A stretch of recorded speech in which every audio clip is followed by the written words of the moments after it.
이 시간 하나님께서 우리에게 주시는 말씀은 창세기 45장 1절에서 8절입니다. 제가 보는 성경으로 구약 71쪽입니다. 말씀을 봉독할 때 하나님의 음성을 들으시기 바랍니다. 요셉이 시종하는 자들 앞에서 그 정을 억제하지 못하여 소리질러 모든 사람을 자기에게서 물러가라 하고 그 형제들에게 자기를 알리니 그때에 그와 함께한 다른 사람이 없었더라. 요셉이 큰 소리로 우니 애굽 사람들에게 들리며 바로의 궁중에 들리더라. 요셉이 그 형들에게 이르되 나는 요셉이라 내 아버지께서 아직 살아 계시니이까. 형들이 그 앞에서 놀라 대답하지 못하더라. 요셉이 형들에게 이르되 내게로 가까이 오소서. 그들이 가까이 가니 이르되 나는 당신들의 아우 요셉이니 당신들이 애굽의 반자라. 당신들이 나를 이곳에 팔았다고 해서 근심하지 마소서. 한탄하지 마소서. 하나님이 생명을 구원하시려고 나를 당신들보다 먼저 보내셨나이다. 이 땅에 2년 동안 흉년이 들었으나 아직 5년은 밭갈이도 못하고 추수도 못할지라.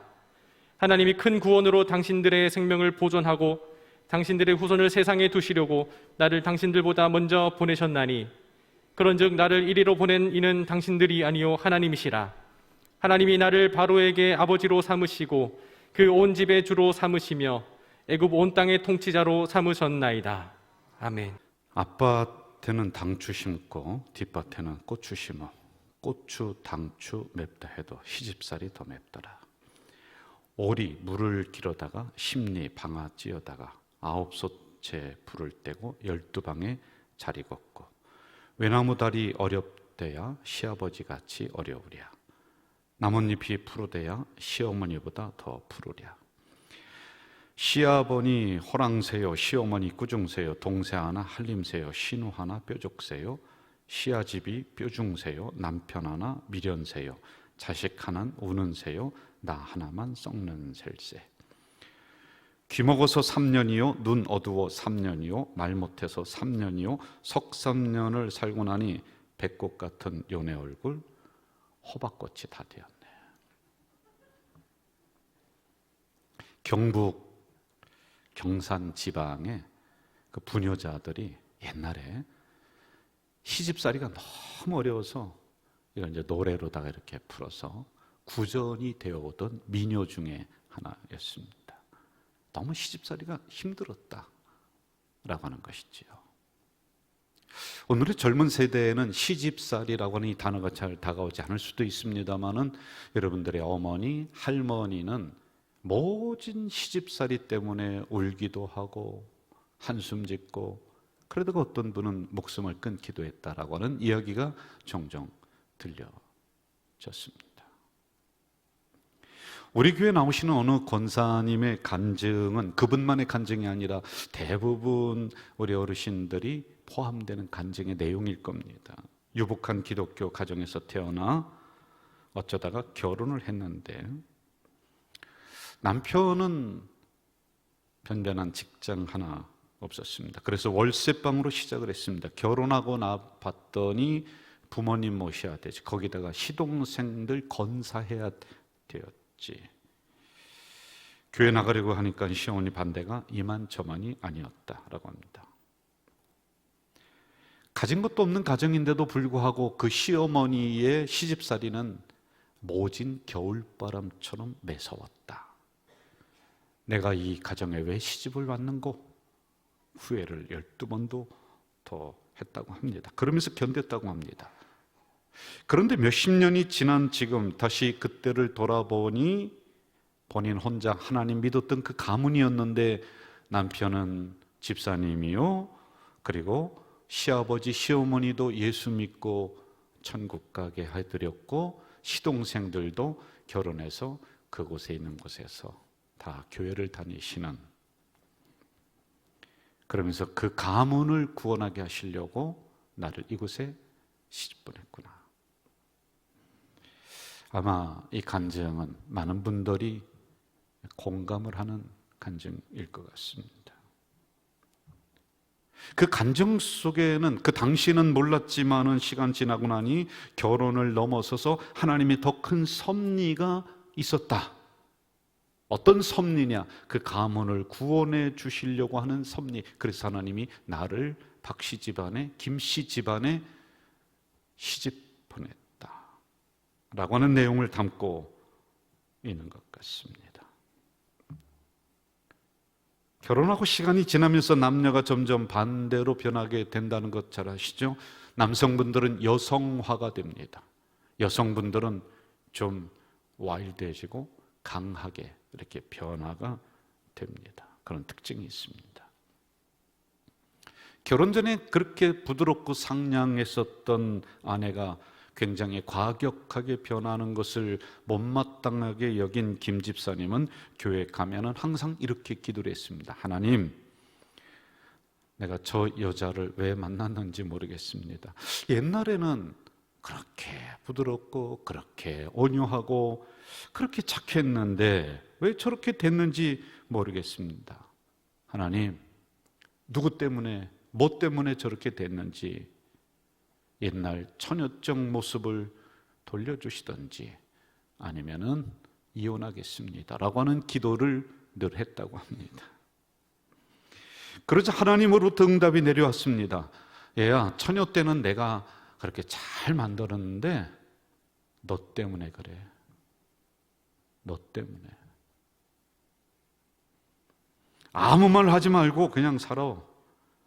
너 나한테 죽는 게 아니라 잘못하면 부인한테 맞아주고.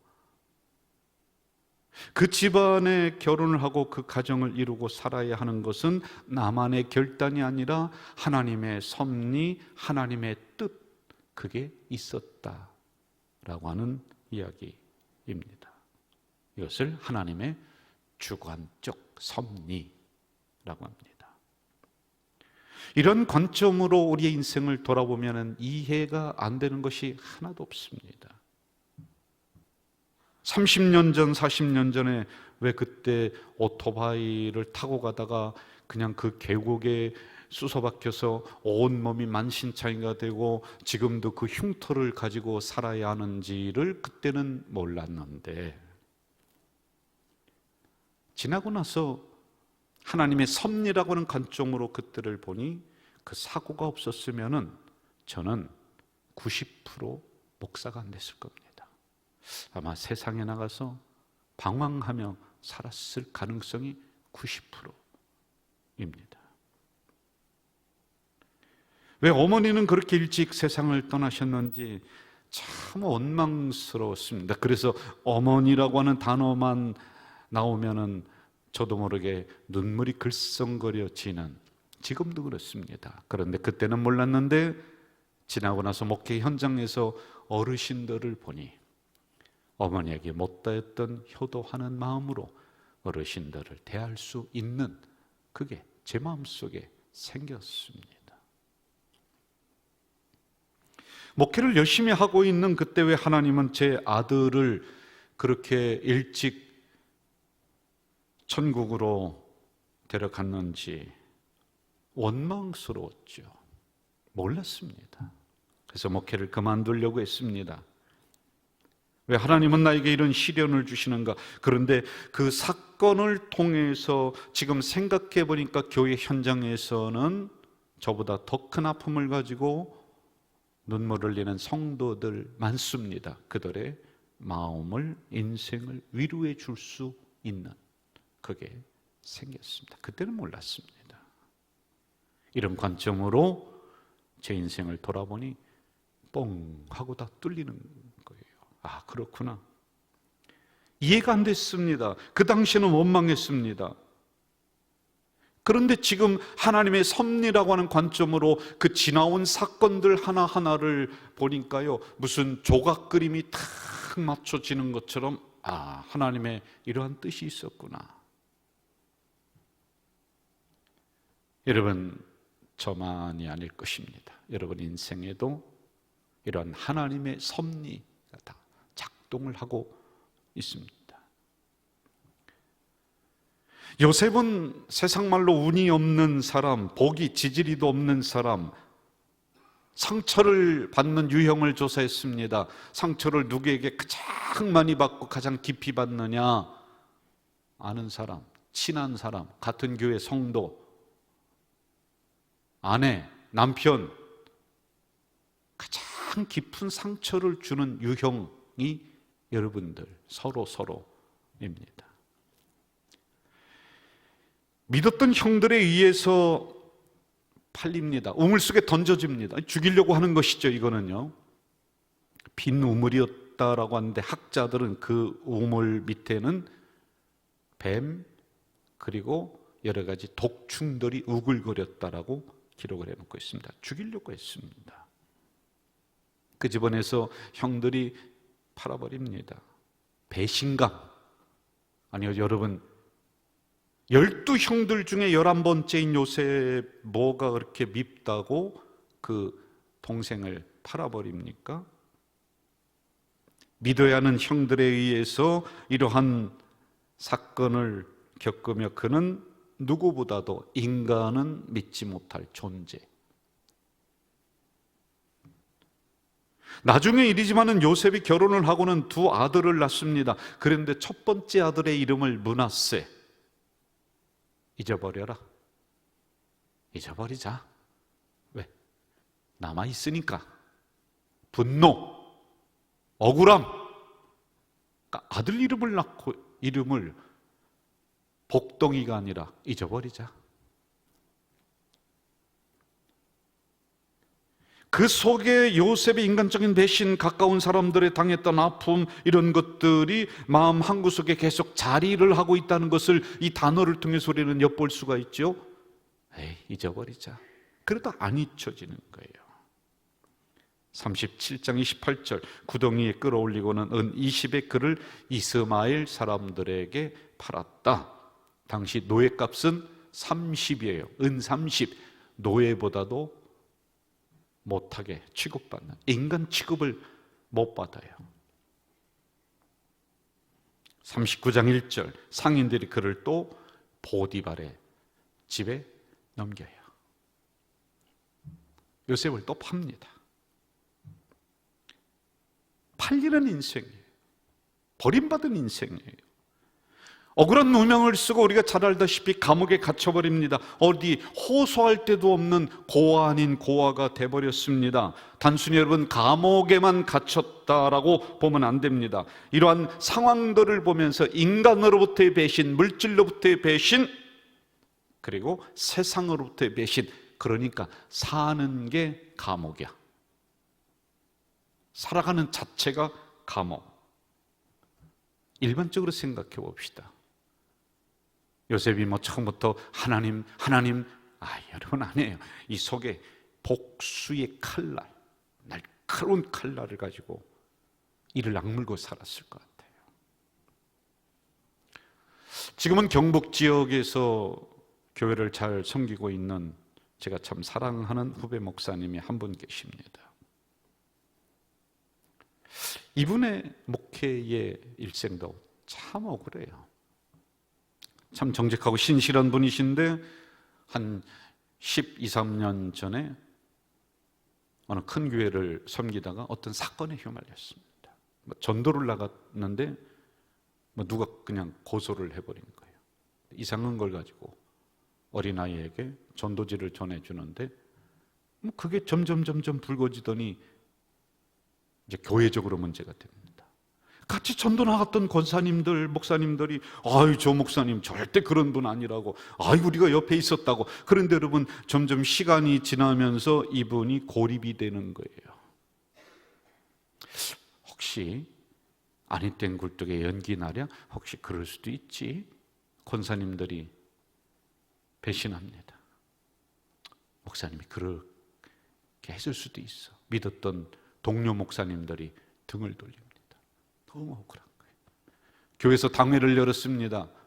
당신을 믿지만은 그래도 교회가 자꾸 이런 구설수에 오르고 그리고 세상 법정에 오고 가고 막 그러니 미안하지만은 이제 교회를 사임해 주세요. 여러분 그 자리에서 사임을 하면 목회 인생이 끝나버리는 거예요. 그래 너무 억울하니까 목사님에게 붙잡고 담임 목사님에게 호소하고 장로님들에게 호소하고, 그래도 안 되니까 이제 프랭카드 이거 하나를 쓰고 교회 앞에 서서 저는 정직합니다. 그 누가 알아주나요? 그렇게 목회를 하다가 더 이상 버틸 수가 없어서 포기를 하고는 한국에 부끄러워서 있을 수가 없으니까 미국으로 가버렸습니다. 뭐 미국도 똑같죠. 밥 벌어 먹어야 되니까 한의원에서 한약 다리면서 그것 가지고 운반해 주는 일을 했다고 합니다. 어린 한의사들에게 수모를 당합니다. 하루 종일 한약 다린 것을 들고는 이쪽 저쪽 배달을 하며 뛰어다닙니다. 그런데 밤만 되면은 억울함, 분노, 이게 올라와서 잠을 못 자는 거예요. 그렇게 5년 동안 생활하다가 한국으로 돌아오셔서 경북 그 지역에서 지금 부목사님으로 잘 섬기고 있습니다.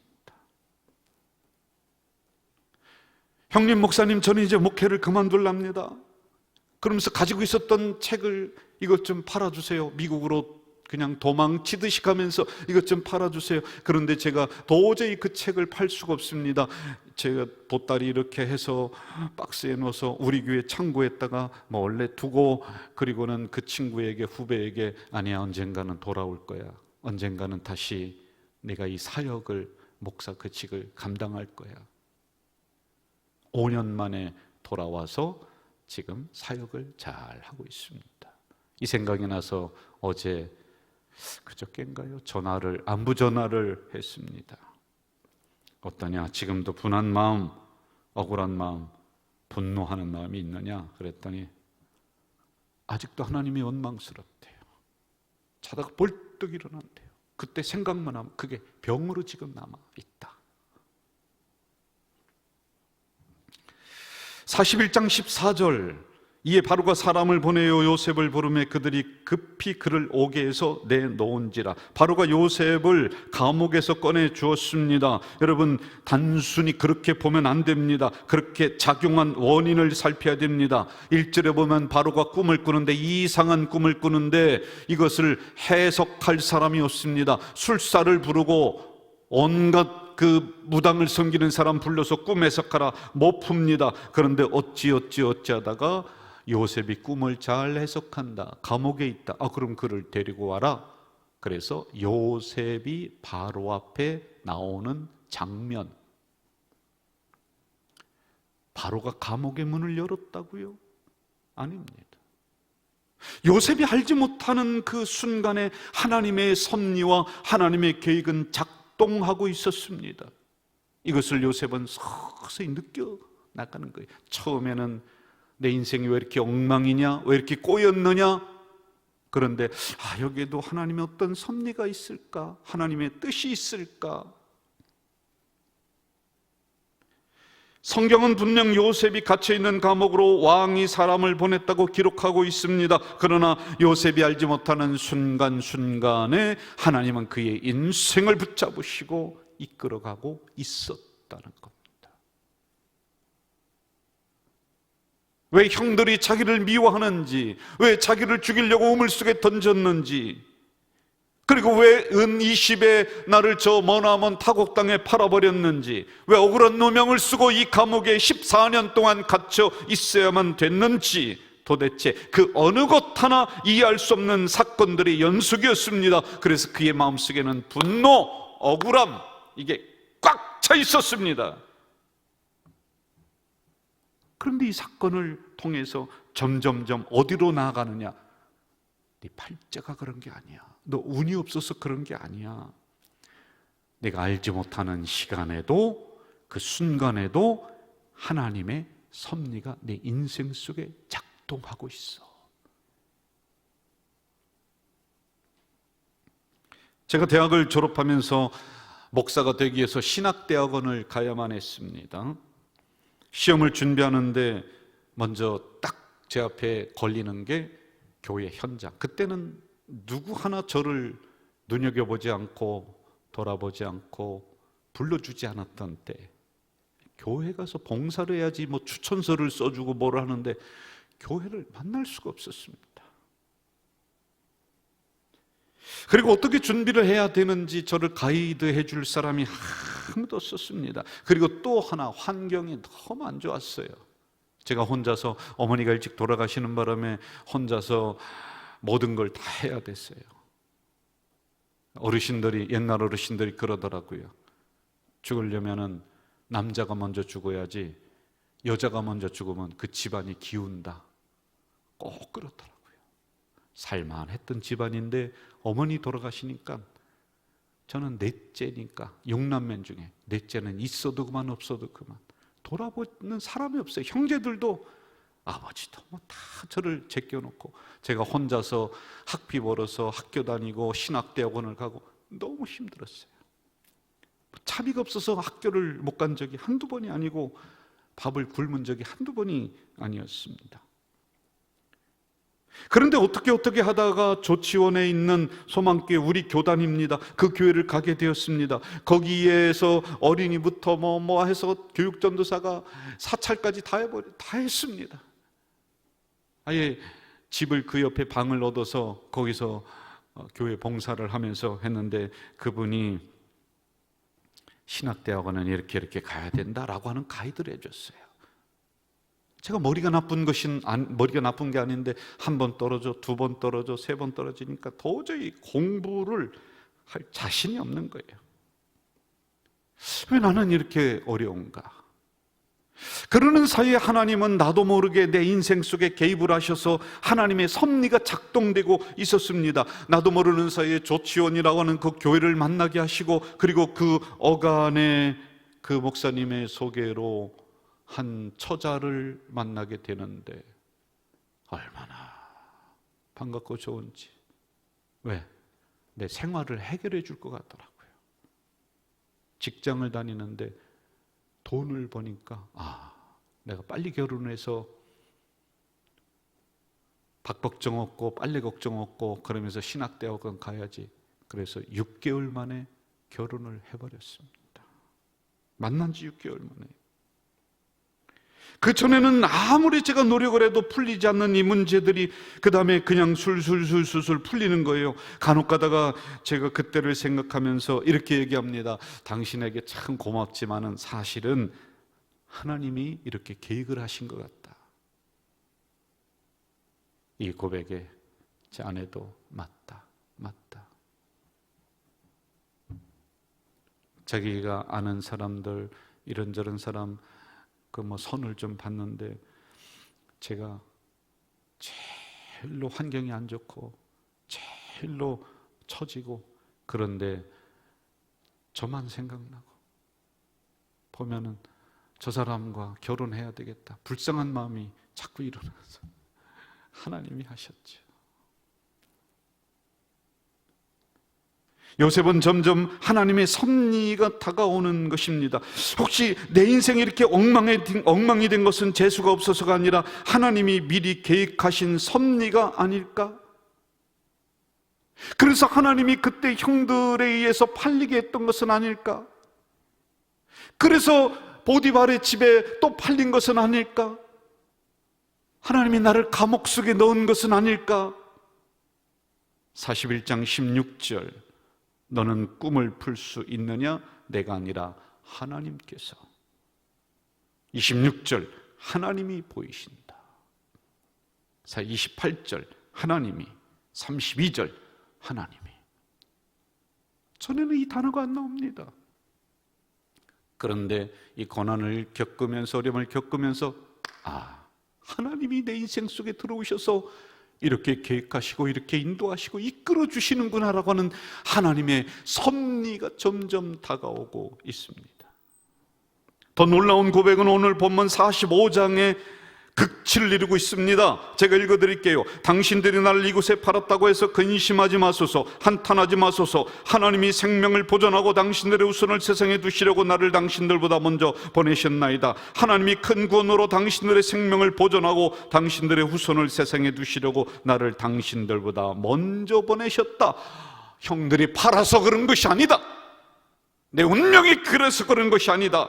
그런즉 나를 이리로 보낸 이는 형들이 아니요 하나님이시다. 하나님이 나를 이렇게 만들어 주셨다. 하나님이 나를 보내주셨다. 하나님이 형제들을 살리고 나아가서는 이스라엘 전체를 살리려고 20년 전에 30년 전에 나를 그 우물에 던지셨다. 나를 그 감옥에 넣으셨다 라고 하는 섭리적 관점으로 요셉은 자기의 인생을 꿰뚫어 보기를 시작합니다. 그리고 이 고백이 나오는 거예요. 하나님이 하셨구나. 하나님의 계획이셨구나. 다 이유가 있었구나. 이걸 깨달는 순간 가슴속에 숨겨놨던 분노의 칼, 원망의 칼이 싹 사라집니다.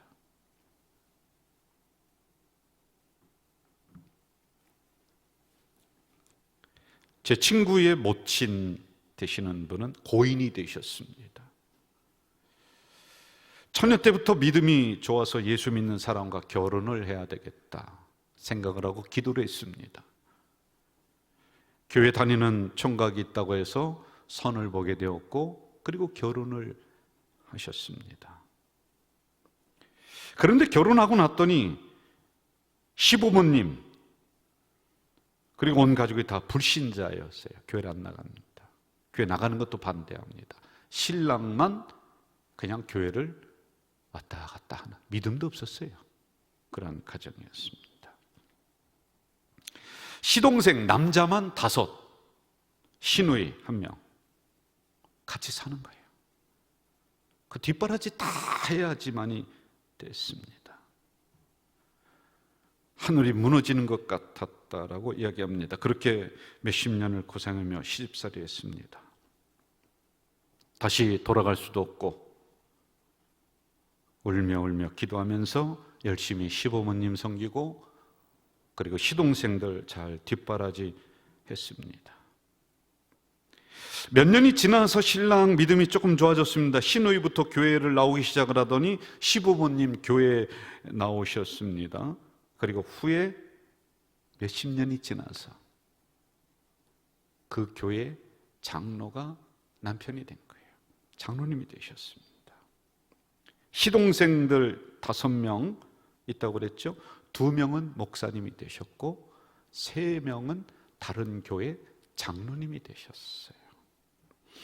시누이는 권사가 되었습니다. 한 사람으로 인해서 믿음의 가문이 형성이 된 거예요. 그분은 돌아가시면서 이렇게 이야기했다고 합니다. 그 가문을 구원하시려고 하나님은 나를 믿지 않는 가정으로 보내셨다. 하나님의 놀라운 섭리.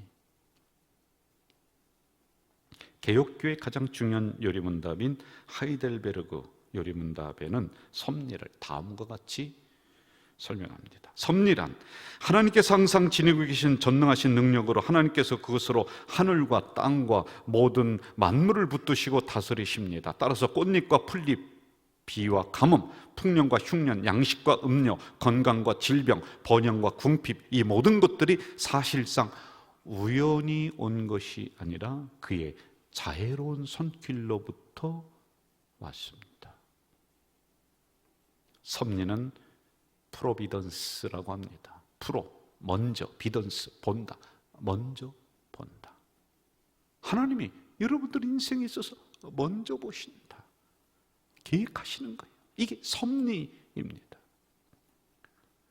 여러분들 지나온 세월을 한번 돌아보십시오. 그분의 손길이 닿지 않은 곳이 한 곳도 없습니다. 이것을 우리는 인정할 수밖에 없습니다. 그렇다면 여러분, 과거만이 아니라 이제는 우리의 미래에 관해서도 하나님의 섭리를 인정해야지 됩니다. 가까운 미래건 먼 미래건 간에 하나님이 과거에도 여러분을 인도하셨듯이 미래에도 여러분을 인도해 주실 것이다. 이 믿음으로 우리가 나아가야 될 줄로 믿습니다.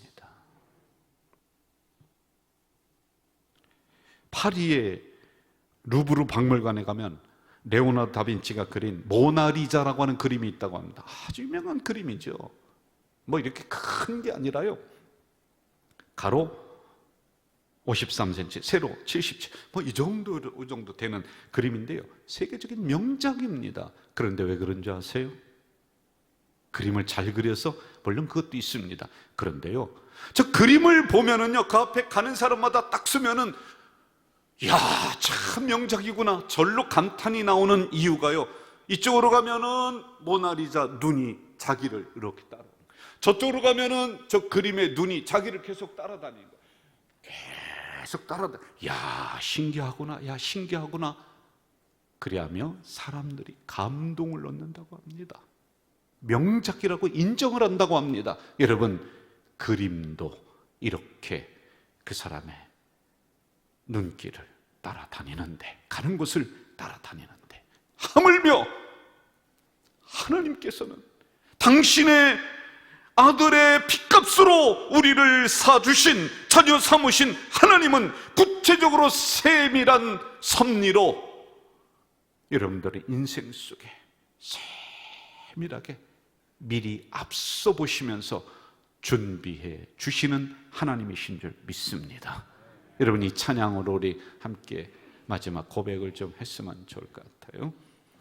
오 신실하신 주 하나님, 한 번도 나를, 이 찬양 같이 하면서 이 설교 결론으로 삼읍시다.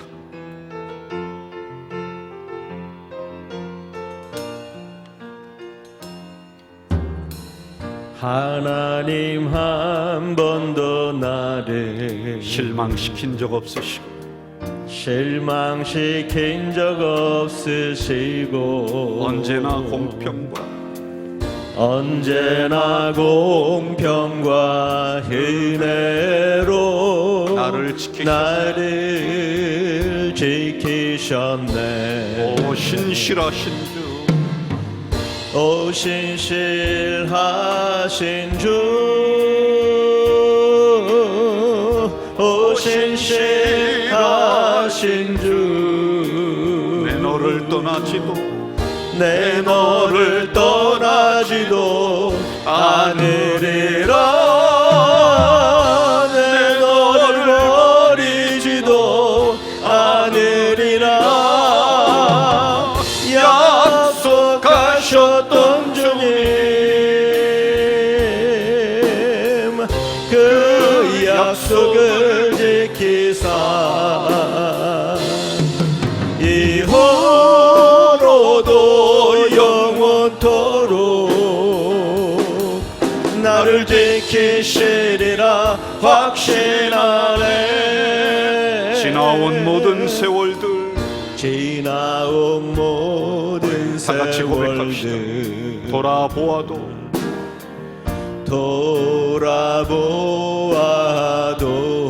그 어느 것 하나, 그 어느 것 하나 주의 손길 안 미친 것 전혀 없네. 여러분, 우리 두 손 들고 함께 고백합시다. 오 신실하신 주, 오 신실하신 주, 아멘. 내 너를 떠나지도 않으리라. 내 너를 버리지도 않으리라. 약속하셨던 주님, 그 약속을 지키사 이후로도 영원토록 나를 지키시리라 확신하네.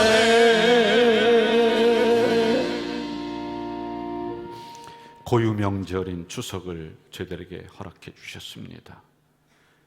원근각초로 형제들 만나기 위해서 오고 갔던 많은 발걸음이 있습니다. 내가 왜 김씨 집안에 이렇게 결혼해가지고 와서 박씨 집안에 와서 이 고생, 이 어려움을 겪는고, 그리 생각했던 우리의 지난 날이 있었지만 돌아보니 나를 통해 그 가문 구원하시려고 그렇게 하나님의 섭리가 작동되었음을 고백합니다.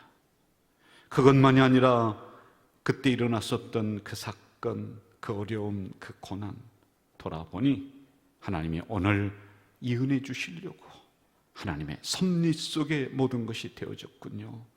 고백하는 주의 자녀들이 여기에 있습니다. 이렇게 고백하는 주의 자녀들, 가까운 미래, 먼 미래 하나님이 동일하게 이끄시고 인도하실 줄 믿습니다. 하나님의 섭리 안에 있음을 고백하며 나가는, 믿으며 나가는 우리 공동체가 되도록 인도해 주시옵소서. 예수님의 이름으로 기도하옵나이다. 아멘.